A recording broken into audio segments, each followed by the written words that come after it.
आप देख रहे हैं अनहोनी। तो चलिए बढ़ते हैं आज की इस कहानी की ओर। हर तरह से आधुनिकता का चोला ओढ़े कर्णपुर एक महानगर है। इसके रिहायशी इलाके सिविल लाइंस में चारों तरफ इमारतों से घिरे हुए हैं। अंग्रेजों का एक कब्रिस्तान है जो गोरा कब्रिस्तान के नाम से भी जाना जाता है। इसके एक तरफ शहर का बड़ा कॉलेज और उसका हॉस्टल, एक तरफ पुलिस लाइन और जेल, एक तरफ जिले का कोर्ट भी और पीछे गंगा घाट है। कॉलेज के आसपास के क्षेत्र से भी बच्चे पढ़ने आते हैं और हॉस्टल में रहते थे। शिवम और ऋषभ भी पास के गांव से उसी कॉलेज में पढ़ने आए थे। हॉस्टल में अपने कमरे में सामान सेट करके दोनों पलंग पर लेट गए। जल्दी ही नींद ने उन्हें आ घेरा। आंखें जब खुली उनकी तो देखा कि शाम ढल चुकी थी। उठकर उन्होंने कुछ खाने की सोची, लेकिन कुछ भी नहीं था। फिर दोनों बाहर निकले कुछ खाने के लिए।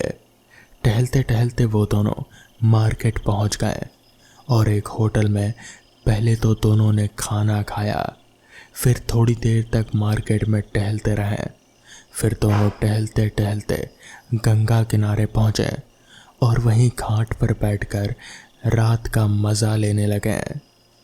रात जब और गहराने लगी तो दोनों वापस हॉस्टल की तरफ लौटने लगे।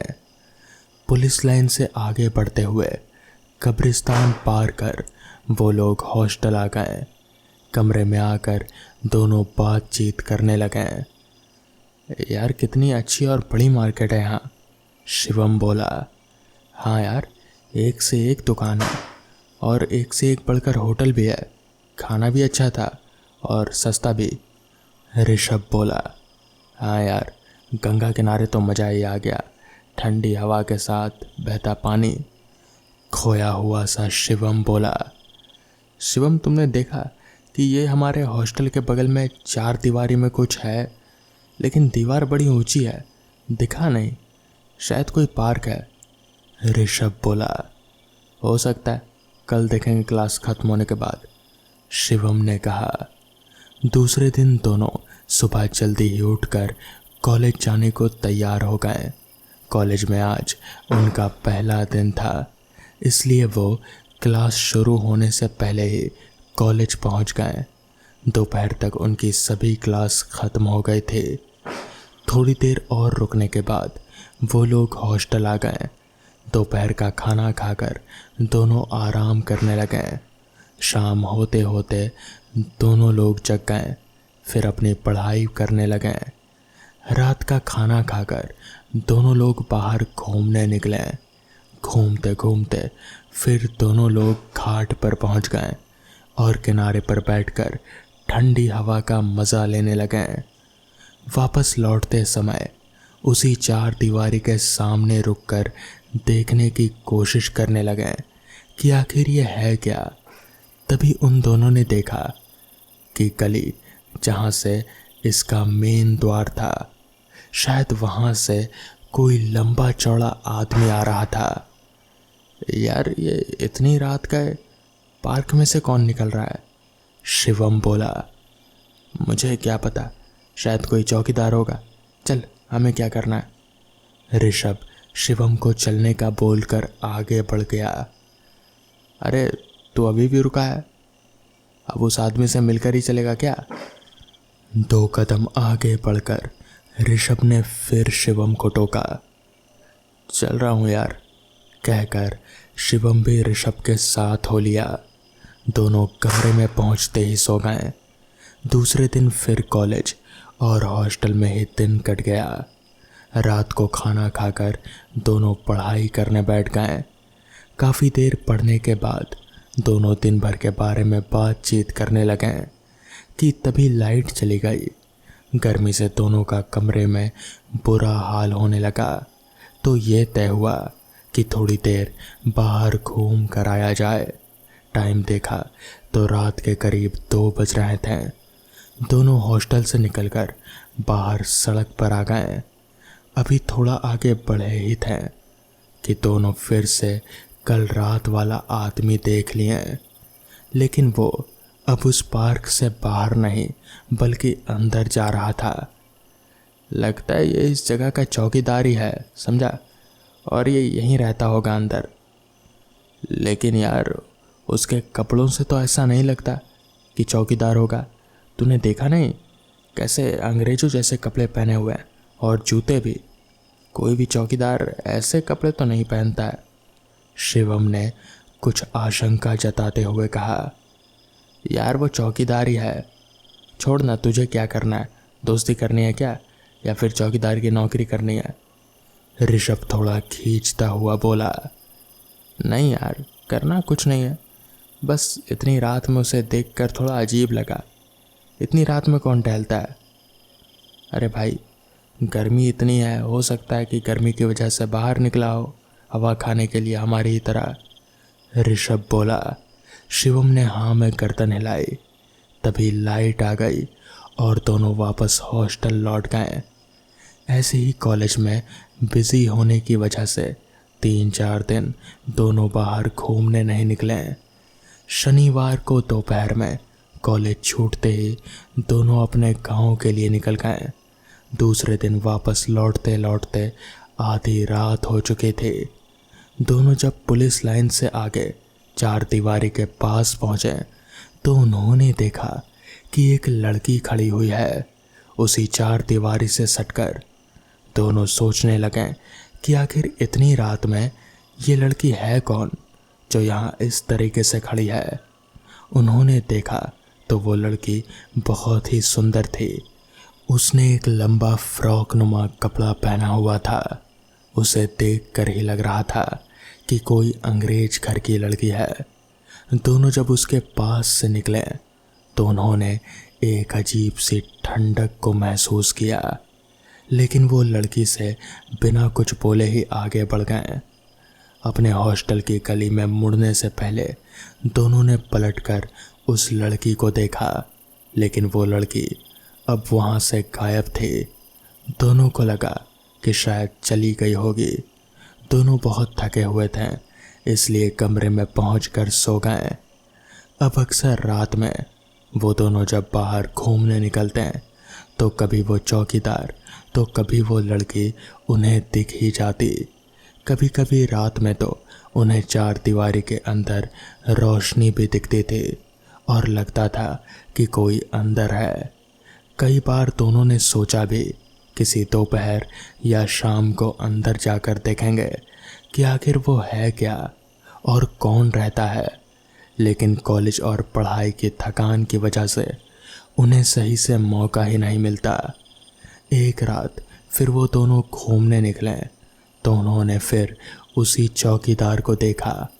इस बार दोनों ने तय किया कि पास जाकर उससे बात करेंगे।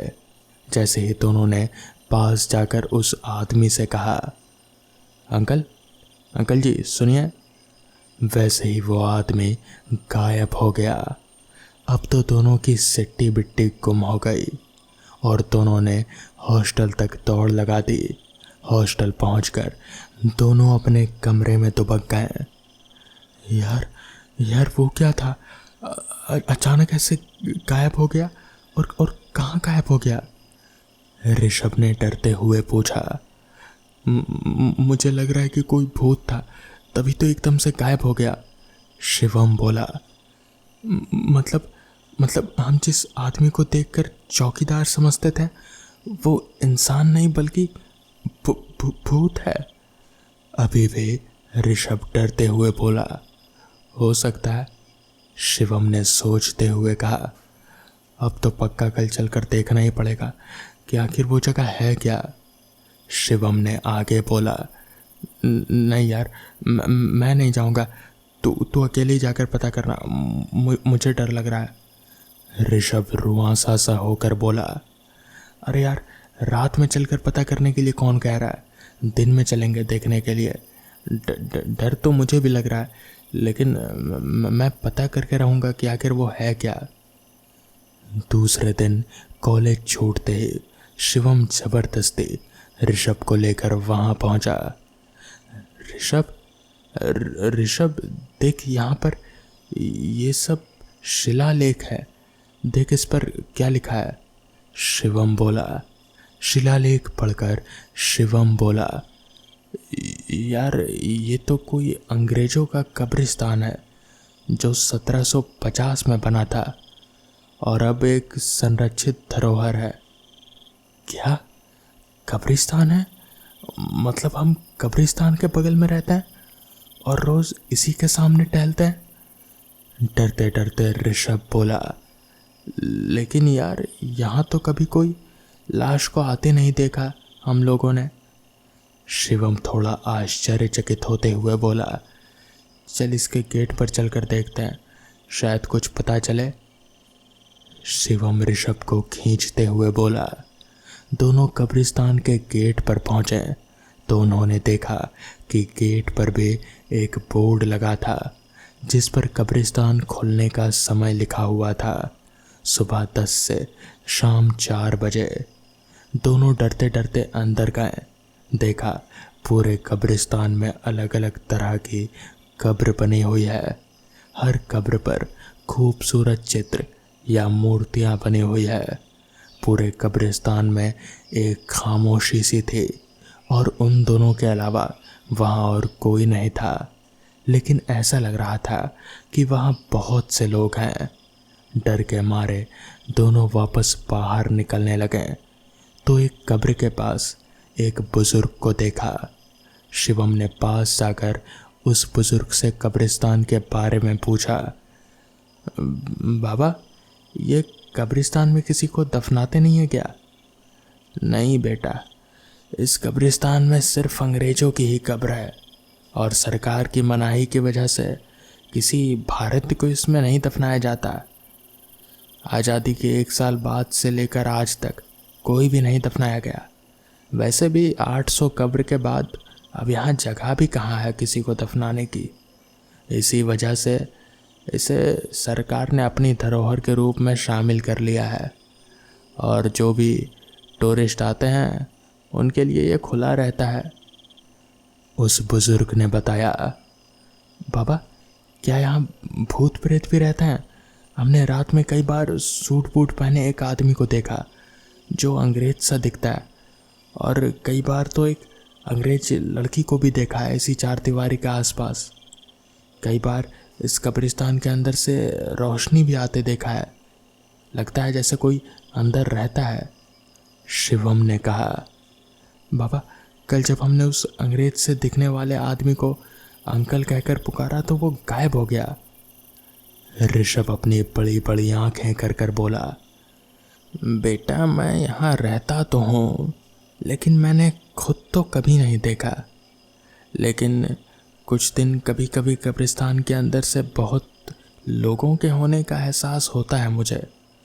यहाँ आसपास के रहने वाले लोगों ने कई बार कब्रिस्तान के अंदर आत्माओं को देखने की बात कही है और बताया है कि रात में एक अंग्रेज़ लड़की बस यहीं कब्रिस्तान के आसपास ही दिखती है और अक्सर रात के 2 बजे के आसपास वो अंग्रेज़ दिखती है और उसे टोके जाने पर जैसे गायब हो जाती है।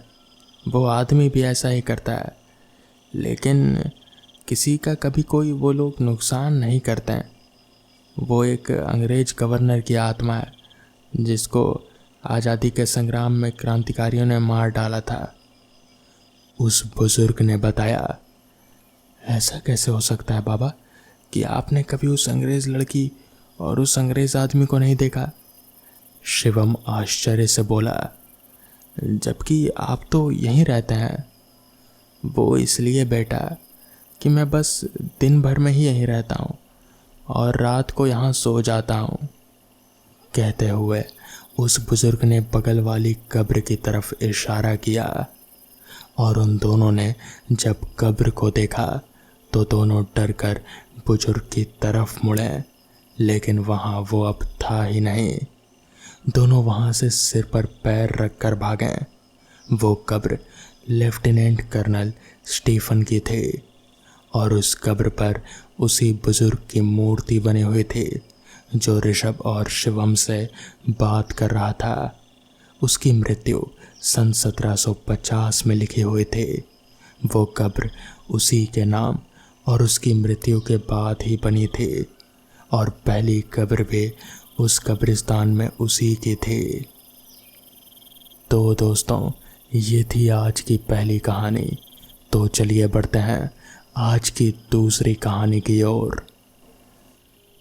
बात है आज से करीब 50-55 साल पहले की। ये उन दिनों की कहानी है जब मेरे दादाजी जवान हुआ करते थे। दादाजी बताते हैं कि उन दिनों गांव देहात में ज़्यादा साधन नहीं हुआ करते थे। लोग यहाँ से वहाँ जाने के लिए बैलगाड़ी या फिर घोड़ा गाड़ी का ही इस्तेमाल किया करते थे। और अगर इस बीच किसी को नदी पार करनी हो तो फिर उन दिनों ब्रिज भी नहीं हुआ करते थे। हालांकि हुआ करते थे मगर इतने नहीं, बहुत ही कम। इसलिए ब्रिज पार करने के लिए लोग ज़्यादातर नौके या फिर बड़ी नावों का ही सहारा लिया करते थे। उन दिनों मेरे दादाजी नाविक हुआ करते थे। नाविक यानी कि जो नौके से लोगों को नदी पार करवाते हैं। दादाजी बताते हैं कि उन दिनों बरसात का मौसम चल रहा था। रह रहकर हर दिन लगातार बारिश होती रहती थी। इस वजह से नदी में पानी भी बहुत था और उन दिनों लोग भी ज़्यादातर कामों से शहर जा रहे थे, क्योंकि उन दिनों बीमारियां बहुत फैल रही थी। किसी को बुखार होता तो कभी किसी को उल्टी, बरसात में जैसा कि आम तौर पर होता ही है। तो इसलिए डॉक्टर के लिए या फिर दवाइयाँ लाने के लिए लोग ज़्यादातर शहर जाते हैं। एक रात की बात है, दादाजी हमेशा की तरह ही उस रात करीब 7:30 बजे के आसपास अपने नौके को नदी के किनारे बांधकर वापस घर की ओर ही लौट रहे थे। अभी उन्होंने अपने नौके को बांधना शुरू किया ही था कि तभी उन्हें ऐसा महसूस हुआ कि जैसे पीछे से किसी ने उनके कंधे पर हाथ रखा हो। वो हाथ जैसे बर्फ की सिल्ली की समान ठंडा था। दादाजी ने तुरंत पीछे घूम कर देखा तो पाया कि एक औरत है। उस औरत ने अपने चेहरे पर घूंघट डाल रखा था। तभी उस औरत ने दादाजी से कहा, भाई साहब, मुझे नदी पार करवा दीजिए। मेरा बच्चा बीमार है, बस उसके लिए दवाई लेकर वापस आना है। दादाजी वैसे तो रात के समय, वो भी इतनी रात गए, किसी को नदी पार नहीं करवाते हैं, मगर क्योंकि वो औरत लाचार थी और उसका बच्चा बीमार था तो दादाजी को दया आ गई। उन्होंने सोचा क्यों ना बस एक आखिरी सवारी को नदी पार करवा ही दिया जाए और फिर वापस लेकर अपने घर लौट जाएंगे। जिसके बाद दादाजी ने अपने नाव खोला और फिर उस औरत को बिठाकर नदी पार कराने की ओर आगे बढ़ चले। जैसा कि बरसात का मौसम था तो नदी में काफ़ी पानी था। ऊपर से अब धीमी धीमी बारिश भी शुरू हो चुकी थी। दादाजी को डर था कि कहीं ये बारिश तूफान का रूप ना ले ले, मगर बारिश अभी धीमी ही थी। इसलिए दादाजी जल्दी जल्दी चप्पू चलाने लगे। चप्पू चलाते हुए दादाजी ने एक नज़र उस औरत की तरफ देखा। वो औरत चुपचाप नाव के दूसरी तरफ बैठी हुई थी। शायद बेचारी को अपने बच्चे की फिक्र हो रही होगी। ये सोचकर दादाजी ने जल्दी जल्दी हाथ चलाने शुरू कर दिए। जल्दी जल्दी चलते चलते दादाजी ने महसूस किया कि बारिश अब थोड़ी और भी ज़्यादा तेज हो चुकी है। चलते चलते वापस से उनकी नज़र उस औरत की तरफ गई तो उन्होंने देखा कि उस औरत के चेहरे पर से अब घूंघट हट चुका है। शायद हवा की वजह से हट गया होगा और उस औरत को ध्यान नहीं रहा होगा। दादाजी ने उसके चेहरे को देखने की कोशिश की, मगर अंधेरा काफ़ी था, जिस वजह से दादाजी उसका चेहरा साफ तौर पर देख नहीं पा रहे थे। मगर वो इतना ज़रूर समझ पा रहे थे कि वो औरत बहुत ही गोरी चिट्टी है। उसका चेहरा जैसे उस अंधेरे में भी चमक सा रहा था। खैर, दादाजी ने चप्पू चलाते चलाते नाव को उस किनारे पर ले जाकर रोका और फिर उस औरत से कहा, यहाँ तो और कोई नाव दिख नहीं रही, आपको वापस उस पार जाना है क्या? तो इस पर उस औरत ने कहा, हाँ बस आप यहीं रुकिए, मैं भी कुछ ही देर में दवा लेकर आती हूँ। दादाजी ने अपना सिर हाँ में हिलाया। फिर वो औरत नाव से नीचे उतरकर शहर की तरफ दवा लाने चली गई। दादाजी ने इधर उधर देखा, वहाँ आसपास कोई नाव नहीं था, बिल्कुल सुनसान। बारिश भी अब थोड़ी थोड़ी तेज हो रहे थे।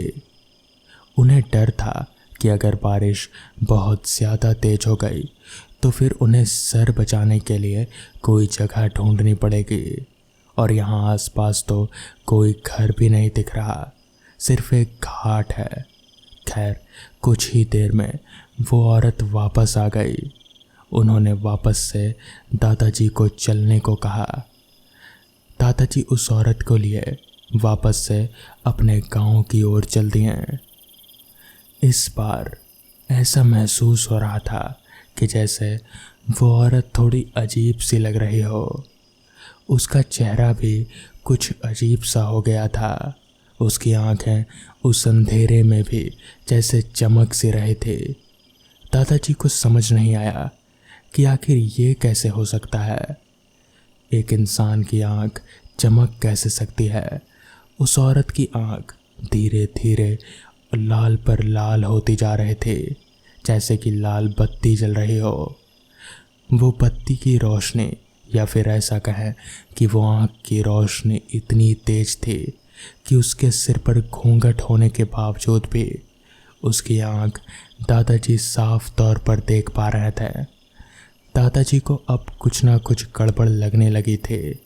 उन्होंने जल्दी जल्दी अपने हाथ चलाने शुरू कर दिए।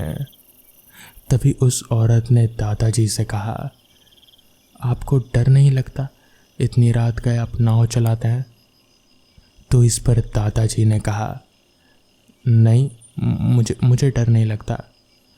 दादाजी कोशिश कर रहे थे कि जितना हो सके वो चुप रहें और उस औरत से बात करने की कोशिश ना करें, मगर वो औरत सवाल पर सवाल किए जा रहे थे और दादाजी बस हाँ हूँ में जवाब दे रहे थे। थोड़ी देर चलने के बाद नाव उस किनारे पर पहुँच गई। दादाजी ने उस औरत को उतरने को कहा। उस औरत ने नाव से उतरना शुरू किया। वो जैसे ही नाव से उतरने लगी तो इस घाट पर, जहाँ पर नाव को बांधा जाता था, वहाँ पर एक लालटेन जल रहे थे।